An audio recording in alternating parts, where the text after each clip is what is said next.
And welcome to a new testing cycle dedicated to 3 laminated chipboard panels from different manufacturers. These are Kronospan, Arbor and Swiss Krono. Before I start marking them out for the stain tests, I absolutely need to make some tea. After that I'll definitely explain why later when I'm applying the stains. And you make yourself some tea too, so watching is more enjoyable. Also a quick side note. There's been quite a long pause since the first videos came out. That happened because I released the pilot episodes, then analyzed all the results and built out a testing methodology system, so it would be accurate enough and actually applicable to real household use. So we can take the test results and translate them into normal life and understand what's what and why. Also, I spent a lot of time playing with the lighting and camera settings and I managed to get a stable, really nice image, so enjoy! Alright, now I'm going to brew the tea, then I'll come back and do the marking. And by the way, yeah, I don't like that this piece is a different size compared to this. But whatever, we'll cut it down now. And also, here's a tricky moment. You might be able to see it in the top camera, there are chips here. I didn't order these parts through my suppliers, I ordered them from marketplaces. And honestly, that's pretty expected. First, the quality requirements aren't as high. Second, the shipping is usually road, so the parts could be gotten damaged during transport. But anyway, we brew tea, cut this piece and start marking. I've already prepared the tools to cut this piece, and well, the kettle just boiled. We take a normal standard mug, take a basic tea bag, the most standard black tea, no bergamot, no herbs, no flavorings. And we brew it. Oh, the coaster just flew off.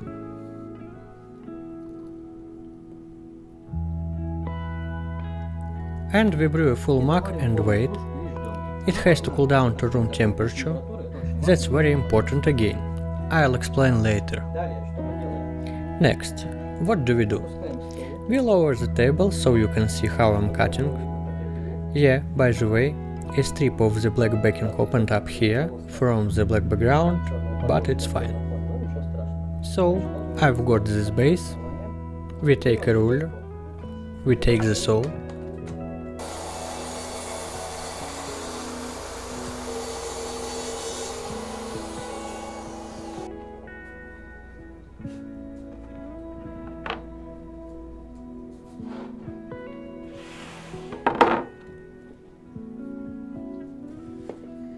done. Now this is how I like it, when the parts are the same size. Now I'll wipe all of this dust off. By the way, I'm thinking about making a special episode on what you can cut these panels with, and what result you get depending on the tool, like a circular saw, a jigsaw, an oscillating tool, a router.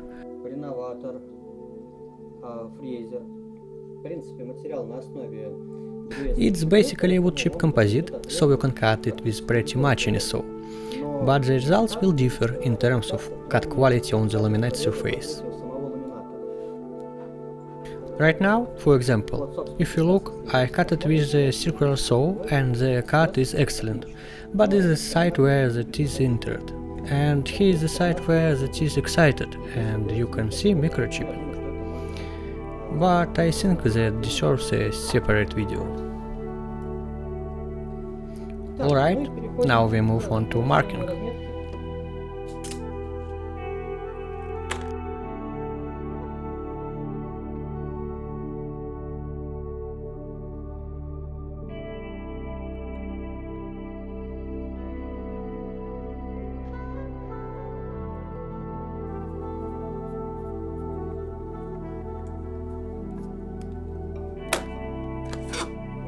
Done.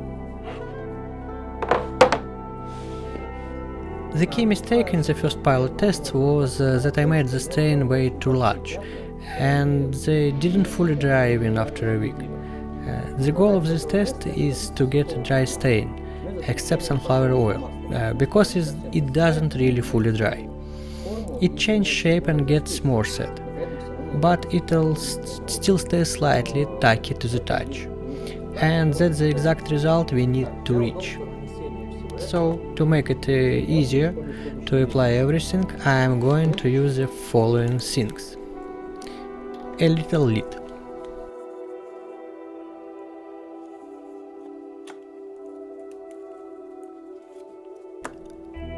I squeeze a bit of ketchup onto it. Take a cotton swab and spread a thin layer so it can dry.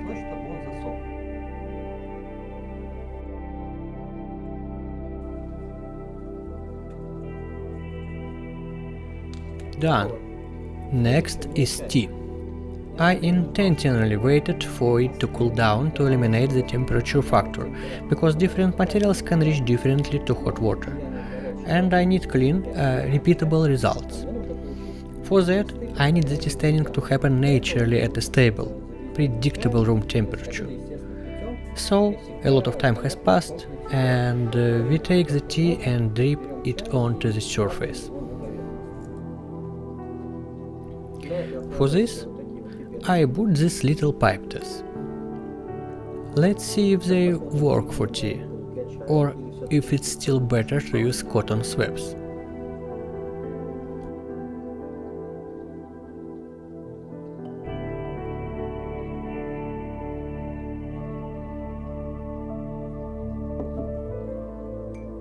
Well, why not? Now let's also check by smearing. Oh no, I'll just wipe it later with cotton swabs, so no, I need to leave it as an actual drop.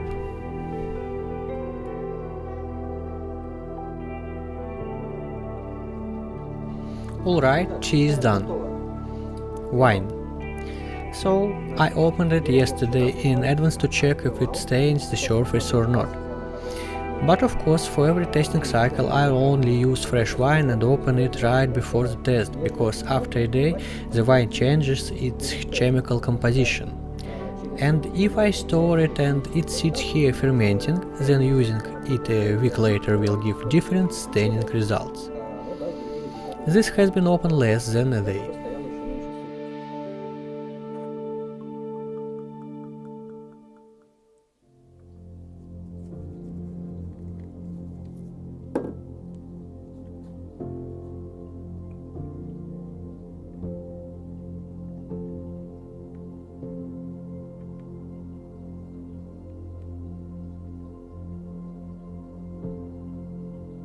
Okay, done. Next is oil.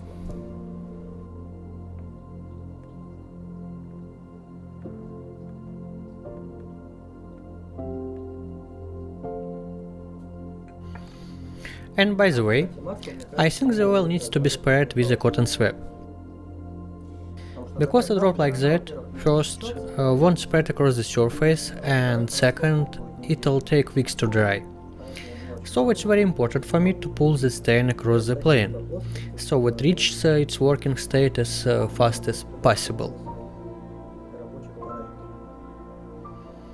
Alright, betadine. This specific package has a very convenient application method. I can apply it in drops. And later I can also take a cotton swab and spread it across the surface so the stain is. First, larger, and second, dries as quickly as possible.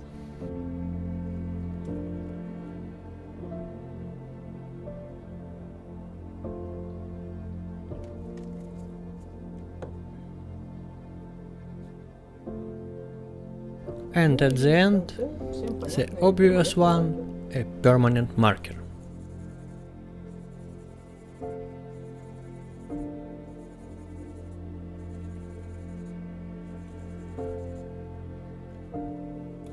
So I do the same operations with all the other samples, and then I'll leave them to dry for 24 hours or longer if needed.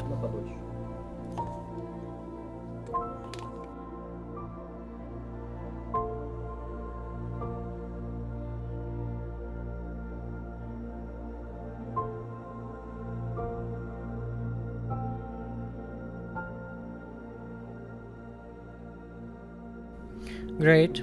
I realized it's convenient to drip 3 drops, both from the pipette and from this betadine bottle, because that it spreads comfortably over that area. And I'm going to buy one more pipette and one more little bowl to avoid cross-contamination. Basically I need them for tea, red wine and oil, so I don't have to constantly clean the pipettes. I'll just have 3 and I can stain everything right away.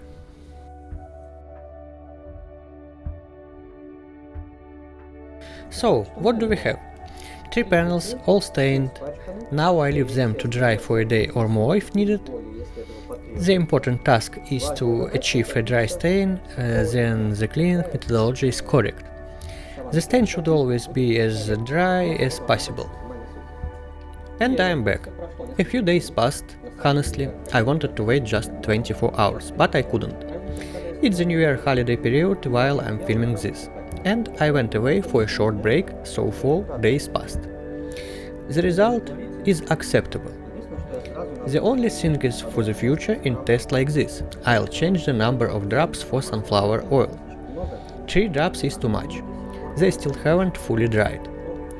But I'm not going to wait any longer, so let's try cleaning. We'll start with the Eiger panel. So we start with water, go down the column and try to wipe off each stain. The key point is I'm not going to apply a lot of force. That's very important for this test, because if you stubbornly scrub a stain for a half an hour, you can remove it purely mechanically, even if it didn't soak into the material. My task is to feel what comfortable cleaning looks like with each method. Alright, let's go. First, ketchup.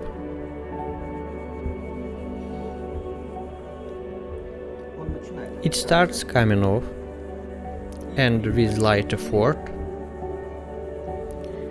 literally in about 10 seconds, I remove it completely just with water. Makes sense, the material is water-based, the stain is water-soluble, and the panel has no pores for it to soak into. Now tea. Perfect, easy and fast. Now red wine. The wine came off even faster than the ketchup. Excellent. Okay, sunflower oil.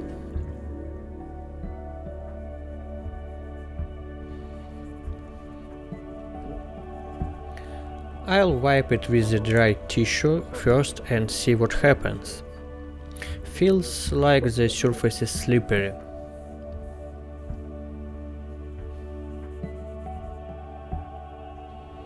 Yeah, basically it wiped off. Let's try betadine.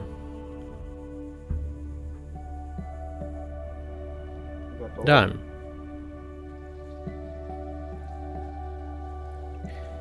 You know what, on laminated chipboard, these tests probably aren't that exciting to watch. Everything is just easy and quick. It wipes off. But the whole point is that since the materials the laminate coating on chipboard, there are no pores and it doesn't absorb dyes. So, if you think watching future episodes like this is boring or pointless, you are wrong. Because, for example, in the next cycle I'll have made enamel. Let's see how it reacts to these stains. Then I'll have a natural oak veneer panel.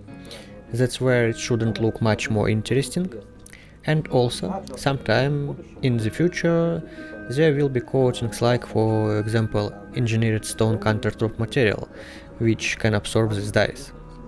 And it'll be interesting to see the reaction. Anyway, I'll run through everything quickly now. It's obvious that dish soap with water will wipe it, because water already did most of it. I can literally wipe the line like this, honestly, and betadine obviously. The marker doesn't come off, as accepted.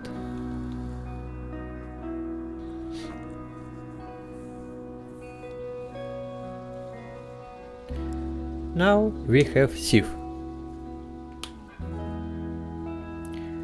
I have to run this scenario to the end since I started it.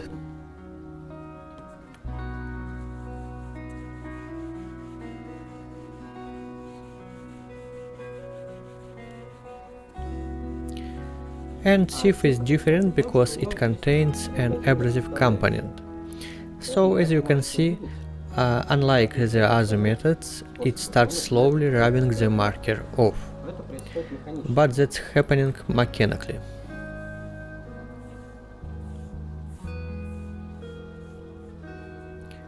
Alright, and let me show you again, like if I useless, effort is useless. Next I wanted to show you a funny thing. Vodka. Maybe here in the studio you won't fully appreciate it, but from practice I know that greasy stains on matte enamel are pretty hard to wipe off, especially if you hit it with side light from the sun through the window. So vodka handles greasy stains very well. But it also handled wine, ketchup and tea. And here it should easily handle the oil because oil contains fats.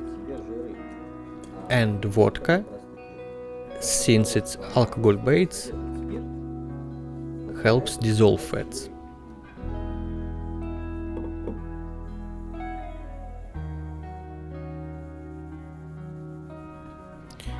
But with the marker,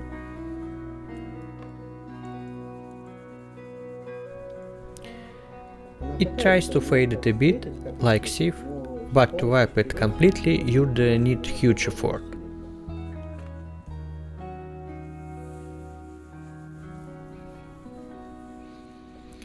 Okay, in the first videos I made a mistake.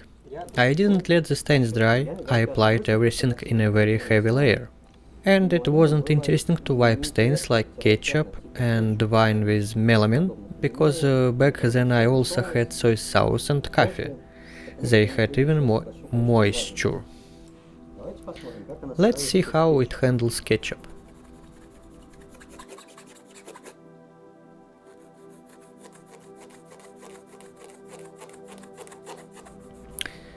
Definitely inconvenient, because ketchup can be removed with water and a sponge. So we wipe it like this. Next we have a dried tea stain.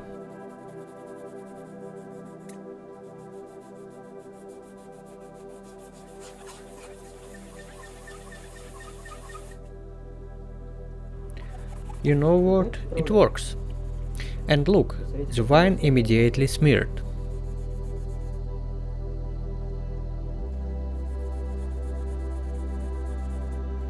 So it'll just take a wipe, but obviously trying to clean grease with a melamine sponge is a dumb idea.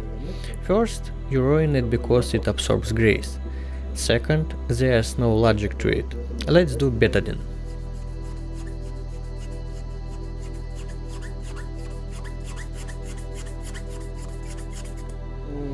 This looks like bullying because again, it washes perfectly with water.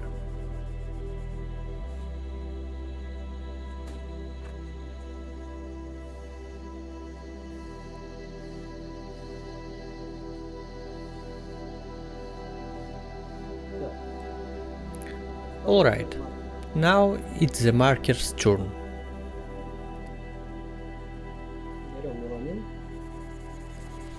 We take melamine,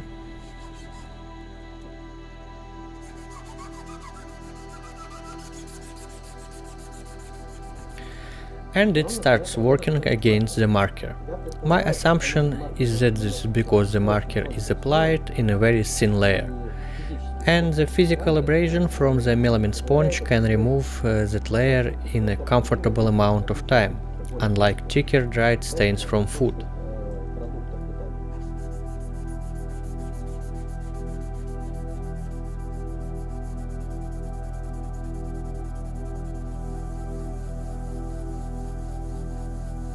Just for interest, yeah, so cleaning products don't really take marker off.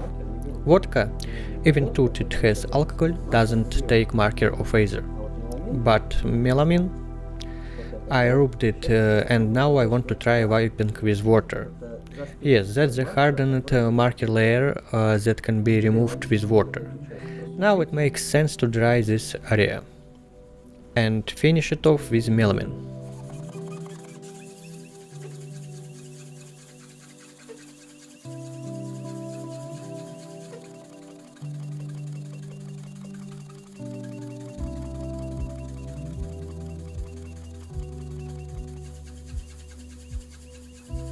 Basically, we can consider that I removed it completely, because obviously I can finish it off in a few more seconds. I intentionally spent extra time on melamine, because marker is a very picky kind of stain to deal with. It exists in everyday life. You might be labeling something on a work surface and accidentally leave a marker trace on the table. The question is, how do you remove it? And this test is important because next I'm going to use acetone. Acetone is harsh chemistry, and with this test I can understand which materials get damaged by acetone and which don't. So we go in the same order.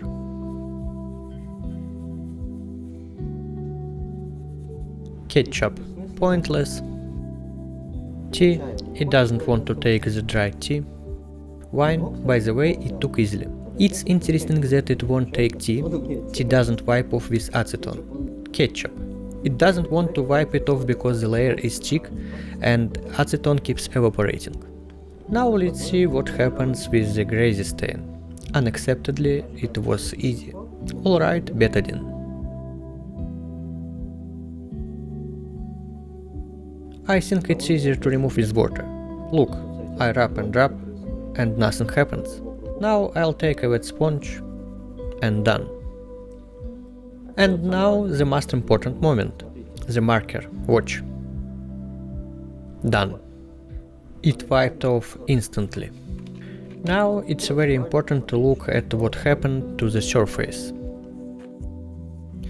Did I damage the laminate?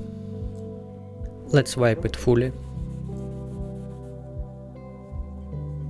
And I should probably finish off this marker area too. Okay.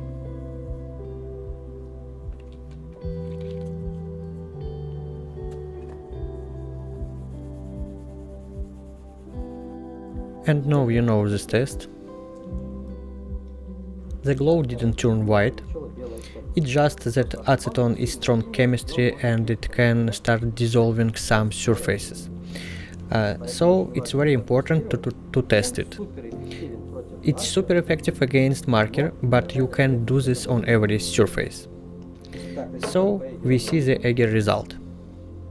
Everything was clear as we went. Basically everything wipes off except marker with just water. For sunflower oil you need detergent, because with water it stays greasy and wipes poorly. Add dish soap, it starts wiping off immediately. For marker we have melamine and acetone. Let's move to the next panels. Next is Kronospan. And we go through the same procedure.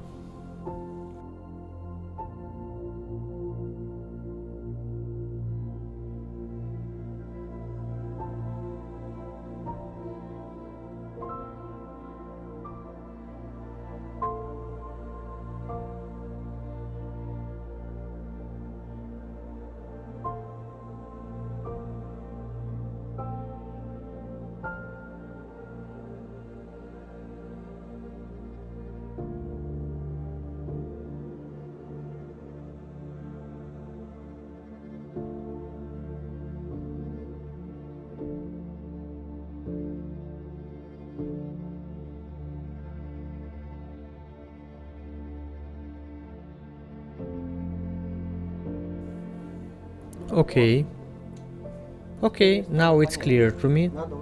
You have to wipe like this. You don't need to fully finish each area. You just take the line and go along it. And now, for example, it's more obvious that you shouldn't use melamine for ketchup, tea and betadine. but it did wipe the marker. And yes, this result applies to the previous panels too. And of course we need a few conclusions, because every test should end with some kind of takeaway, so it's interesting and actually useful. So in terms of stain resistance, all these laminates are the same level. They all have the advantage of having no pores, where the contaminant can penetrate into the coating. So this specific test looks very easy. Like, you just wipe almost everything with water, then with dish soap, sieve, vodka, and it all works. But it's important for you to understand that this material is very comfortable in everyday household use when it comes to staining. It's very easy to clean, and acetone didn't damage any of the 3 coatings. Even tooth acetone is prohibited for use as a cleaning agent. I used it intentionally to see which materials it would damage. But it removes marker lightning fast. So keep that in mind. So, what's the key takeaway? Any modern laminated chipboard surface cleans easily from basically any contaminant. You don't need to worry that stains will dry and soak in, it doesn't happen. And you can see these samples are white, so the residual staining is easier to see. Next, if you just put a small dot with a marker, it's smarter to buy a melamine sponge and wipe that spot off. No smell, no mess, no gloves, no protective gear, no problem. But if it happens that your kid grabs a permanent marker and draws stripes all over a cabinet door, then with a melamine sponge you'll spend 2 days trying to scrub all that off. So you need a faster method. And here's the answer. You can take a cloth with acetone and clean the wool door in a few minutes. But it's important that after you ventilate the room, use gloves, use a separate new cloth that you'll throw away afterward. Because any sponge that touches acetone is basically ruined. But as a backup plan, it's a pretty interesting solution. So, those are the results. I hope the video was useful and interesting for you. And first, in the next videos I'll run the same test on a matte enamel surface, on natural oak veneer, and on a Phoenix nanoplastic front, the famous expensive one. And the next episode will be testing these panels for resistance to fire and water. So, see you next time!